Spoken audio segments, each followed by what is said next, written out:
Le village de Cam fut fondé au milieu du XIIe siècle.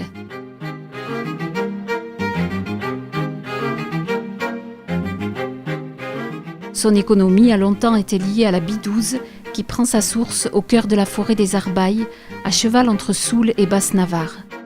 En effet, la marée remontant le cours de la Bidouze, son port, avec sa cale empierrée, connut une importante activité de batellerie.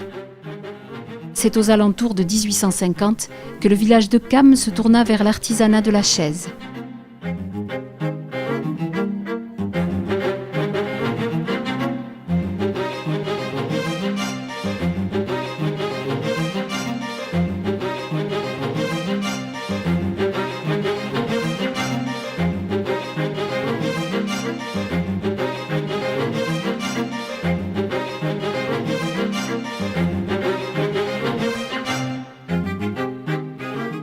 Chef-lieu du canton, le bourg de Bidache s'est développé sur une crête entre Bidouze et Lioury. Dominant la Bidouze de ses ruines majestueuses, le château de Gramont fut édifié entre 1274 et 1329 et incendié en 1523 par les troupes du prince d'Orange. Charles de Gramont, archevêque de Bordeaux, y entreprend d'importants travaux de reconstruction dans la première moitié du XVIe siècle. Le roi Charles IX et Catherine de Médicis séjournent au château en 1565. À l'occasion des négociations préliminaires au traité des Pyrénées, le cardinal de Mazarin y séjourna en juillet 1659.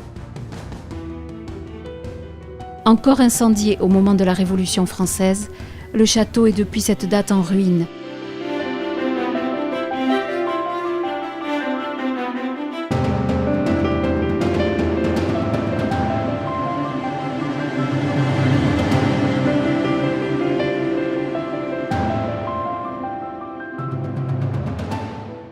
Dominé par l'église Saint-Jacques-le-Majeur, où Saint-Vincent de Paul reçut en 1596 les ordres mineurs, le bourg de Bidache possède un patrimoine architectural exceptionnel, avec des maisons dans la rue principale, construites en calcaire blanc de Bidache, allant de la fin du XVIe au XIXe siècle. L'activité principale de Bidache fut l'extraction de la pierre au flanc des collines. La pierre empruntait la voie fluviale, tout comme de nombreuses autres marchandises, tels que le bois de chauffage, le sel de Salis, les jambons. Par le même moyen, on importait des barils de poissons salés, des épices ou de la mercerie.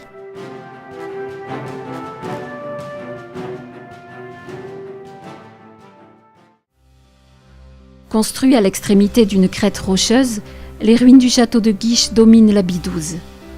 Au pied du château, le petit port comptait autrefois plusieurs auberges et une intense activité batelière.